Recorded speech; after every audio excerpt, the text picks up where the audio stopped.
प्यारे बच्चों, कैसे हो? वेलकम। बच्चों, हमने पहले कक्षा 3 की जो हमारा पाठ था, पाठ नंबर 8, जो बंदर बांट है, इसके बारे में हमने पढ़ा था। इसके सारे के सारा जो भी वर्ड मीनिंग वगैरह है, पूरा लेसन हमने पढ़ लिया था। अब उसके बाद हम इसके प्रश्न उत्तर पर आते हैं। क्वेश्चन आंसर हम आज करने वाले हैं। सारे अब समझिएगा ध्यान से, उसके बाद लिखिएगा, ठीक है? पूरी स्टोरी मैंने बता दी थी कि कैसे दो बिल्लियां हैं, एक काली बिल्ली है और एक सफ़ेद बिल्ली है। तो दोनों का आपस में रोटी को लेकर झगड़ा हो जाता है। बंदर आता है। बंदर क्या करता है? बंदर तराजू बोलता है कि मैं तराजू में तौल के बताता हूँ तुमको, धर्म कांटे में मैं तुम्हारा बंटवारा करता हूँ। लेकिन रियल में वो ऐसा कुछ नहीं करता है, बल्कि सारी रोटी खुद खा जाता है और भाग जाता है। तो उसी कहानी को हम आधार मान के उसी को एक बार रिवाइज मैंने करवा दिया है अभी। और अगर आपने वो पहले वाली वीडियो नहीं देखी तो वो देख लेना, रिवाइज हो जाएगी अच्छे से। तो अब शुरुआत करते हैं क्वेश्चन आंसर की, ठीक है? तो पहला प्रश्न हमारा आता है, लड़ाई झगड़ा। तो दोनों बिल्लियों के बीच झगड़े की जड़ क्या थी? तो देखिए, सबसे पहले जब कहानी शुरू हुई थी तो हमने देखा था कि लड़ाई की वजह किस वजह से लड़ाई हुई थी? तो रोटी की वजह से लड़ाई हुई थी। तो इसका आंसर तो पहले हो जाएगा कि दोनों बिल्लियों के बीच झगड़े झगड़े की जो जड़ थी वो क्या थी? रोटी थी। उनके झगड़े का हल कैसे निकला? झगड़ा जो हुआ था उसका हल कैसे निकला? कि बंदर सारी रोटी खा गया, है ना? तो जैसे ही रोटी खत्म होगी तो झगड़ा भी खत्म हो गया, है ना? तो यही बात इसमें हम लिखेंगे, ठीक है बेटा? तो पहले हम शुरुआत करते हैं। इसका आंसर लिख रहा हूँ मैं, इसके नीचे लिखना है यहाँ पर। तो यहाँ पर होगा आ, दोनों बिल्लियों के बीच रोटी रोटी झगड़े की जड़ थी, ठीक है? झगड़े की जड़ थी। ये तो हो गया हमारा पहला, इस वाली लाइन का आंसर, ठीक है? उसके बाद अब ये करना है हमको। ये आप पॉज करके, वीडियो पॉज करके, पॉज करते रहना, जहाँ पर मैं बोलूँ रुक जाता हूँ, वो जहाँ पे लिखना है, ठीक है? पॉज करके लिख लेना। उसके बाद है हमारा, उनके झगड़े का हल कैसे निकला? तो उनके झगड़े का हल कैसे निकला वो लिख देते हैं। बंदर ने सारी रोटी खा ली। बंदर ने सारी रोटी खाकर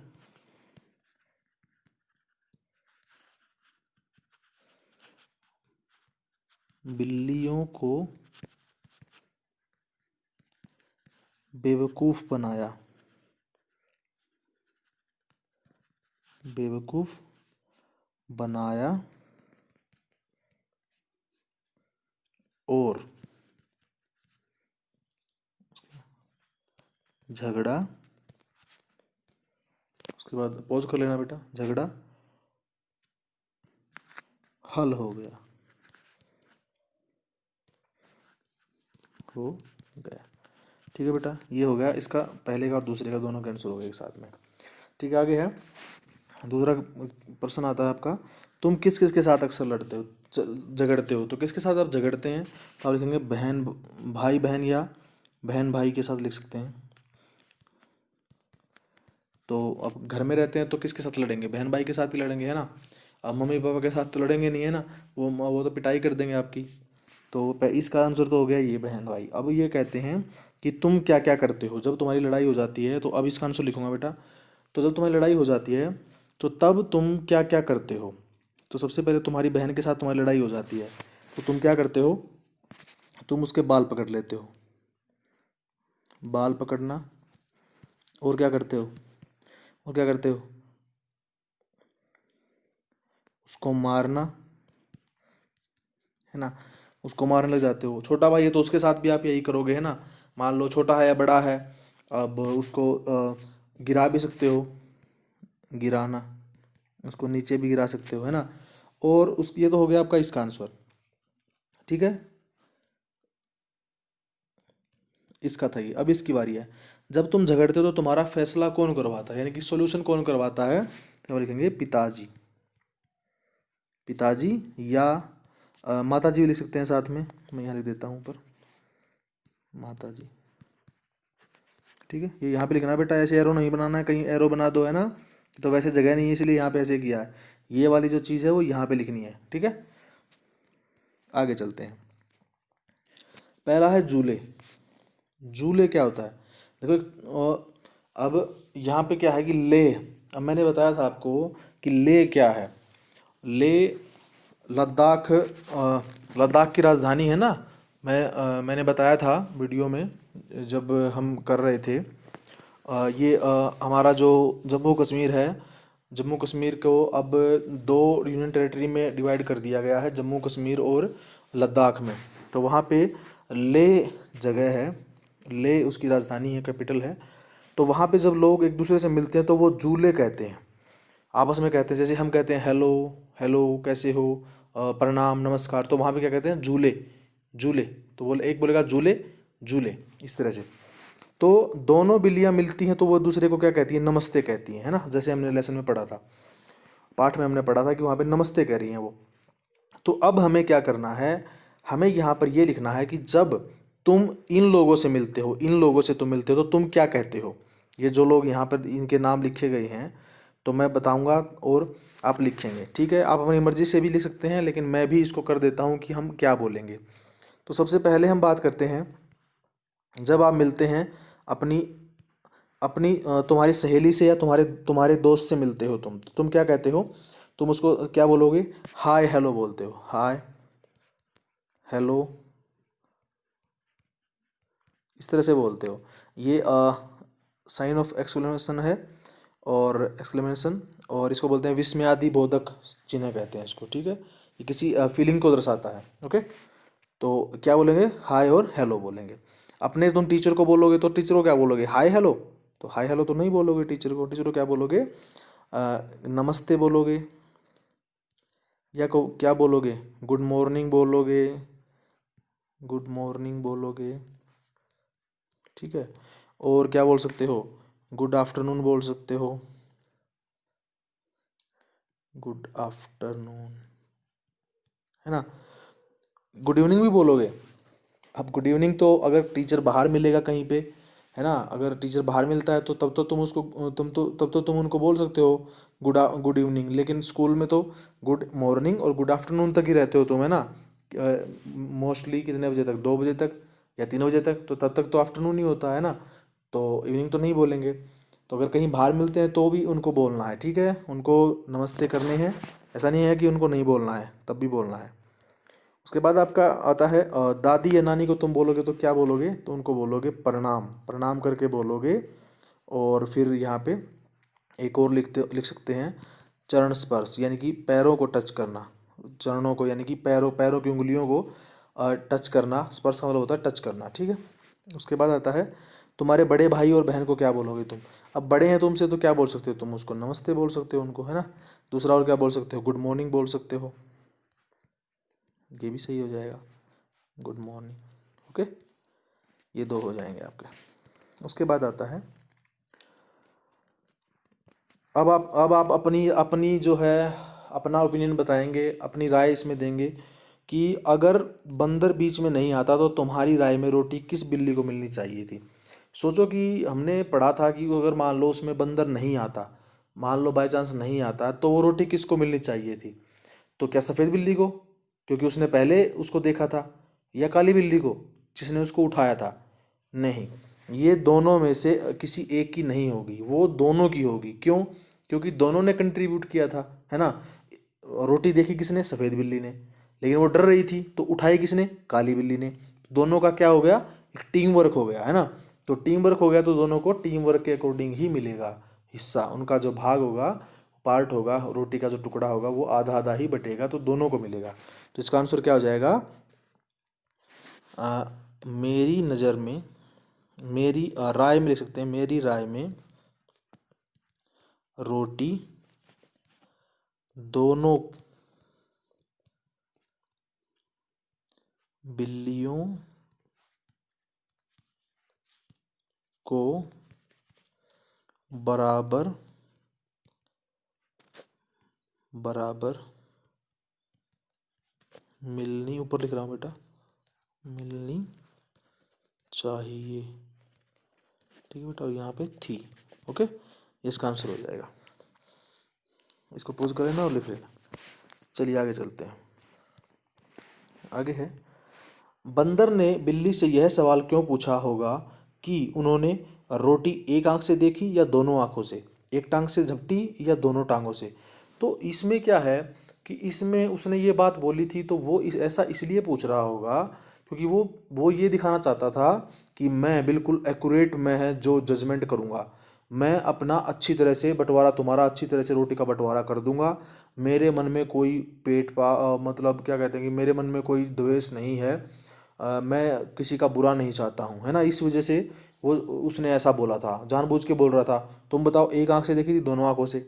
फिर दूसरा, जैसे जज करते हैं ना, वकील और जज करते हैं बातें, वैसे वो बातें कर रहा था ताकि बिल्लियों को विश्वास हो जाए कि हाँ ये सही सही में डिसीजन लेगा। तो इसका दोनों का एक ही आंसर लिख देते हैं बेटे, साथ में आ जाएगा। इसका होगा वह बिल्लियों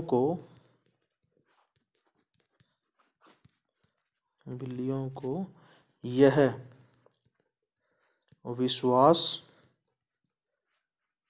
दिलाना चाहता होगा कि वह सही न्याय करेगा।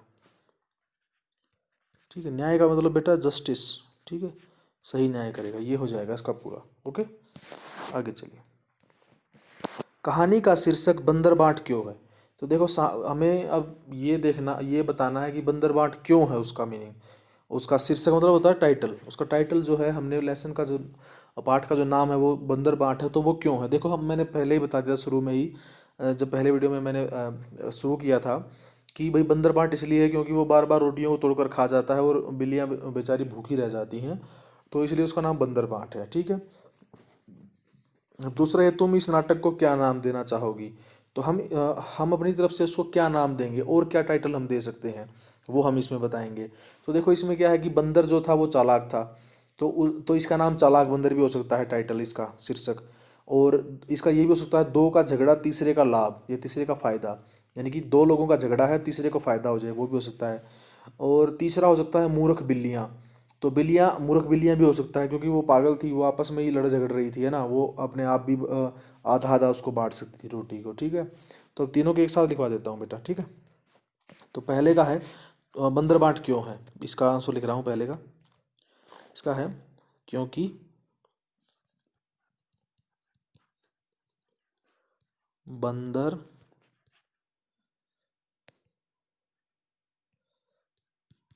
बंदर ने रोटी को बड़ा छोटा बताकर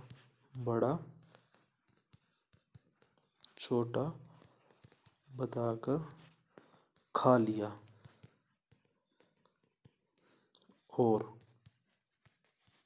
और आगे कंटिन्यू करेंगे बेटा, रोड इसको रोक लेना पोज करके। और खा लिया, और उसके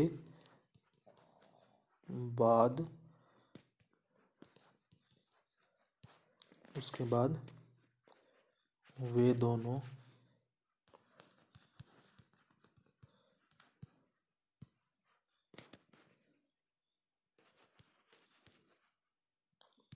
वे वे दोनों के बाद बेटा आगे यहाँ पे पछताती रह गई। ठीक है बेटा, वो गलती से हो गया था, कट गया था, तो वहाँ से आगे से ये लिख देना। ठीक है, पछताती रह गई। उसके बाद है, तुम इस नाटक को क्या नाम देना चाहोगे। तो अपनी मर्जी से कोई भी एक है, मैं तीन लिख देता हूँ, आप कोई भी एक चूज कर लेना। चालाक बंदर, पहला तो ये हो गया। दूसरा हो गया मूर्ख बिल्लियाँ, मूर्ख बिल्लियाँ। ठीक है बेटा, उसके बाद तीसरा और लिख देता हूँ,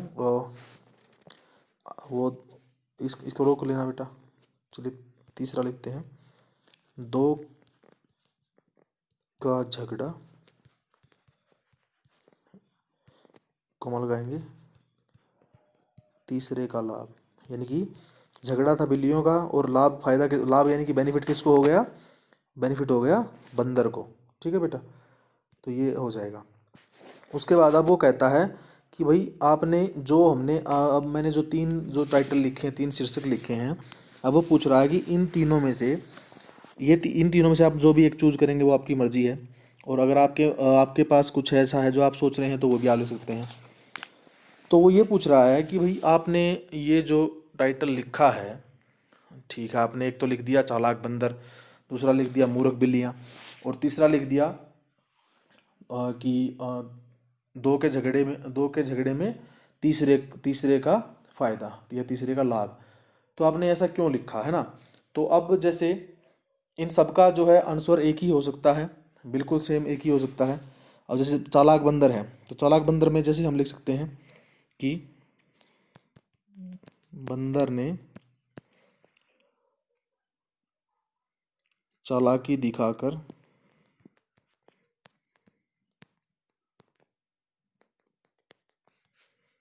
पूरी रोटी खा ली और आगे कंटिन्यू करेंगे बेटा, और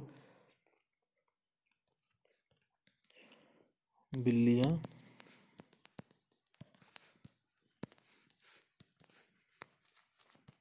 भूखी ही रह गई। ठीक है बेटा, तो ये तीनों का एक ही बन जाएगा, तो आप तीनों का आंसर सेम लिख सकते हैं।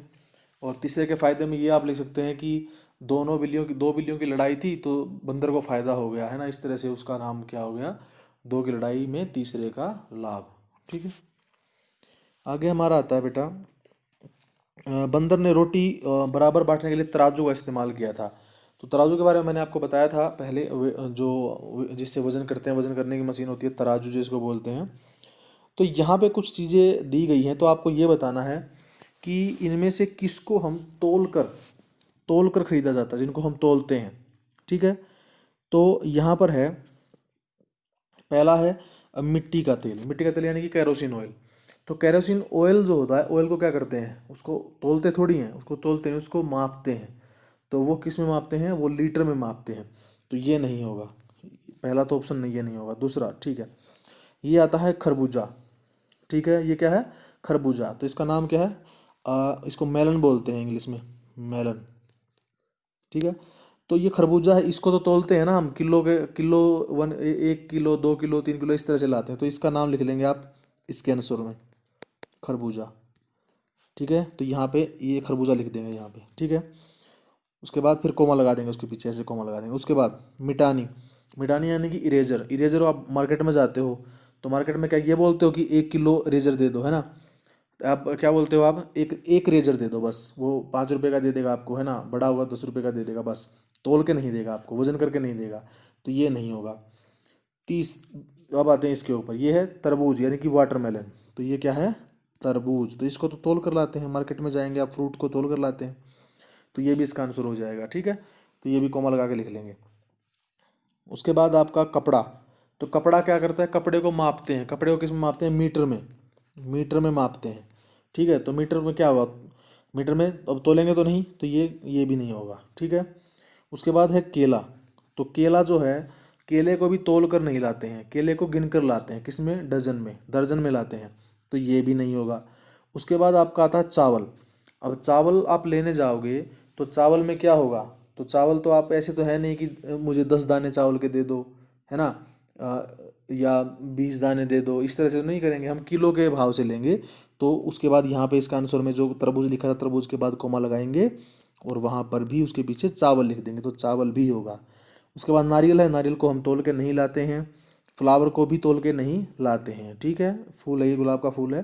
तो इस तरह से ये बनते हैं, आप ये लिख लेंगे। ओके, उसके बाद है, अब यहाँ पे तोलते वक्त एक पलड़े में तोले जाने वाली वस्तु रखी जाती है और दूसरे में तोलने के लिए बाट रखा जाता है। यानी कि एक साइड तो कुछ सामान रखा जाता है और दूसरी साइड बाट रखा जाता है। तो बाट क्या होता है, सबसे पहले बाट क्या होता है वो दिखा देता हूँ, और उसके बाद बाट किससे बनता है वो भी दिखा देता हूँ आपको।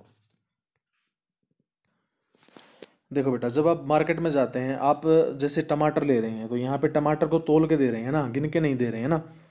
तो जो एक एक तरफ तो हमने सामान रख लिया जो हम ले रहे हैं, दूसरी तरफ देखो यहाँ पे एक लोहे का रखा है, एक यहाँ पे षटकोण टाइप का रखा है। ठीक है। तो इसमें क्या है, षट मतलब जिसके 6 साइड हैं, 6 कोने हैं ना। तो अब यहाँ पे क्या है कि ये रखा हुआ है, तो ये क्या है, ये है बेटा बाट, इसी को बोलते हैं बाट। ये लोहे का होता है। दूसरा एक होता है पीतल का, एक होता है लोहे का, और एक होता है पीतल का। ठीक है बेटा। तो पीतल वाला जो होता है वो मोस्टली गोल्ड स्मिथ यूज करते हैं, सुनार यूज करते हैं, उसको सोना तोलते हैं जो। ठीक है। दिखा देता हूँ इसका बड़ा फोटो, ये देखो इस तरह से होता है। यहाँ पे लिखा है 1 kg, 1 किलोग्राम का है ये। ठीक है, 1 किलो का है इसका वजन, 1 किलो। तो यहाँ पे मैंने बताया कि बाट किस धातु या किस चीज़ का बना होता है। तो बेटा मैंने बता दिया है बाट किसका बना होता है, लोहे का या पीतल का। पीतल का और दिखा देता हूँ बेटा कैसा होता है। हाँ ये देखो बेटा, ये होता है पीतल के, पीतल या ब्रास को बोलते हैं। ठीक है। तो ये पीतल के हैं। ये एक सिंगल नहीं है, ये इसके ऊपर कई सारे रखे हुए हैं, इसलिए है ये। यहाँ से यहाँ तक एक है, यहाँ से यहाँ तक, यहाँ से अलग अलग है। ठीक है बेटा। आगे हमारा जो है बाट तोली जाने वाली चीज़ का वजन बताता है। वजन किलोग्राम या ग्राम में बताया जाता है। पता करो बाजार में कितने किलोग्राम या ग्राम के बट्टे मिलते हैं। फल वाले, सब्जी वाले या परचून वाले की दुकान से पता करो। देखो फल वाला तो होता है, फ्रूट सेलर होता है। सब्जी वाला वेजिटेबल बेचता है। जो परचून वाला होता है जो बेटा, ये जैसे जो ड्राई सामान रखता है, जैसे कि दाल, बिस्किट, चावल, और ये आपका होता है आटा, ये चीज़ें जो रखता है उसको बोलते हैं परचून वाला, परचून का सामान बोलते हैं उसको। तो बेटा आप मार्केट में जाएंगे तो आप देखेंगे वहाँ पे आपको कितने कितने के मिलेंगे। आपको मिलेगा 5 किलो, 5 किलो का मिलेगा आपको, 5 किलोग्राम। ठीक है, यहाँ पे लिखते जाइएगा बेटा। तो किलोग्राम आप सबके साथ लिखते रहिएगा, मैं यहाँ पे सिर्फ नंबर दे देता हूँ। 2 किलोग्राम सेम टू सेम लिखेंगे यहाँ पे। 1 किलोग्राम का मिलता है, 500 ग्राम का मिलता है। 500 यहाँ पे ग्राम आ जाएगा, आप 500 ग्राम। ठीक है। किलोग्राम सिर्फ 5, 2 और 1 के हैं, दोनों के पीछे किलोग्राम लगाएंगे। यहाँ पे 500 ग्राम लिखेंगे। ठीक है, 500 मैं दोबारा लिख देता हूँ बेटा। 500 ग्राम का मिलेगा, और कितने का, 200 ग्राम का मिलेगा। 200 ग्राम का भी होता है, और 100 ग्राम का मिलेगा, और 50 ग्राम का मिलेगा। 50 ग्राम का बाट भी आपको मिल जाएगा, और तो और आपको 20 ग्राम का बाट भी मिल जाएगा। ठीक है। तो ये सारे हैं, आप इसमें 5 लिखने हैं तो आप अपनी मर्जी से कितने भी हैं वो लिख लेना। ठीक है बेटा। आगे है अब आगे ये कहता है कि वाह क्या खुशबू है। तो ये बात कब हुई थी, जब उसने बोला था, बिल्ली ने कहा था कि हाँ रोटी वहाँ पे रखी है, कोई खुशबू आ रही है, मुझे तो खुशबू आ रही है ना। तो अब आगे ये कहता है कि बिल्लियों को रोटी की महक आ रही थी। अब वो तुमसे क्वेश्चन करता है कि तुम्हें किन किन चीज़ों के पकने की महक अच्छी लगती है। तो क्या क्या चीज़ जब पकती है, जब उसको कुक किया जाता है, तो कौन कौन सी चीज़ों की आपको अच्छी लगती है। महक मतलब होता है खुशबू, ये वाला महक मतलब खुशबू। तो आपको क्या करना है, आपको यहाँ पे उन चीज़ों के नाम लिखने हैं। तो सबसे पहले मैं अपनी तरफ से लिख देता हूँ, आपके अपने हो सकते हैं। ठीक है। तो मैं लिखता हूँ जैसे सब्जी, दाल, और क्या पकता है, और चाउमीन भी खाते होंगे आप, है ना। चाउमीन बनती है जब वो अच्छी लगती है। और क्या अच्छा लगता है,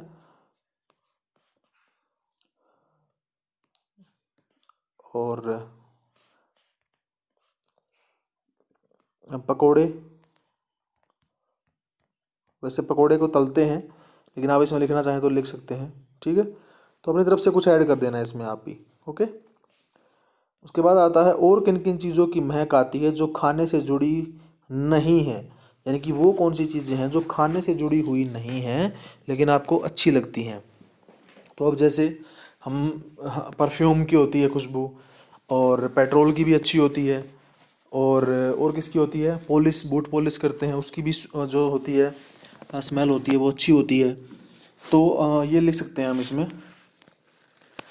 तो इसमें लिखेंगे पेट्रोल, लिख सकते हैं आप, पेट्रोल लिख सकते हैं। और परफ्यूम को बोलते हैं इत्र, इत्र। और पॉलिश, पॉलिश की अच्छी लगती है। और और दो आप अपनी मर्जी से कोई भी ढूंढ के लिखेंगे बेटा, ठीक है, ये आपके लिए होमवर्क रहेगा। आगे है, आगे पीछे।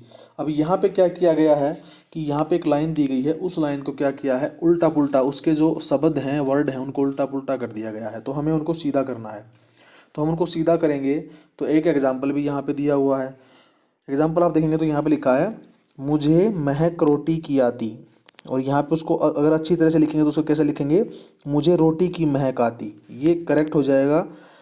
ये उल्टा पुल्टा लिखा हुआ है ना। तो अब देखो इनको इनको हम बदलेंगे, है ना। तो यहाँ पे लिखा है, उसी खोज में मैं भी निकली, मैं भी निकली। तो यहाँ पे आएगा मैं भी। अब यहाँ पे मैं भी तो इसने यूज कर लिया, मैं भी। फिर यहाँ पे लिखेंगे उसी खोज में निकली, उसी खोज में निकली। ठीक है बेटा, ये पहले का आंसर हो जाएगा इसका। ओके। उसके बाद है, रखी मेज पर वह रोटी। तो अब यहाँ पे देखो, यहाँ पे आप देखेंगे तो रखी मेज पर वह रोटी, तो वो रोटी, तो वो रोटी तो देखो यहाँ पे पहले ही ऑटोमेटिक लिख दिया, तो इसको तो हमें टच ही नहीं करना है। तो हमारे पास बचे ही है, तो वो रोटी मेज पर रखी है। तो यहाँ पे ऐसे आ जाएगा, मेज पहले आ जाएगा, पर, फिर आ जाएगा रखी, और लास्ट में आ जाएगा है। ठीक है बेटा, ये आ जाएगा इस तरह से। उसके बाद, डरती थी उस तक जाने में। तो यहाँ पे अब हमें क्या करना है, वहाँ पे हिंट नहीं दिया है ना। तो अब यहाँ पे लिखना है, लिखेंगे हम उस तक जाने में, जाने में डरती थी। ठीक है बेटा, ये हो जाएगा इसका। उसके बाद है अपना, उसके बाद ये वाला, मैं ले जाने तुझे न दूंगी। तो यहाँ पे आ जाएगा, मैं तुझे न ले जाने दूंगी।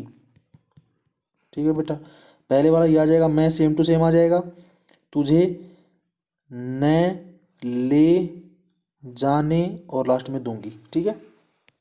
उसके बाद है, जो पहले देखे हक उसका रोटी पर। ठीक है, तो इसका लिखवा देता हूं, जो पहले देखे रोटी पर उसका हक है। ठीक है बेटा, ये आप समझ लेंगे, मैं पहले करवा दिए मैंने, तो आप इसको देखेंगे क्या सही लिखा है, क्या मैंने गलत लिखा है। ओके। आगे है, एक और इसमें है एक और बंटवारा। तो सोचो कि अगले दिन, अब सेम स्टोरी है, लेकिन अगले दिन, अब जैसे अब जो रोटियों की बात है वो हो चुकी है, रोटी की बात जो हो चुकी है, सोचो कि नेक्स्ट डे बिल्लियों को एक तरबूज मिल जाता है। तो दोनों सोचने लगती हैं कि अब इस तरबूज को कैसे बांटा जाए, कैसे बंटवारा किया जाए, और तभी बंदर आ जाए तो क्या होगा।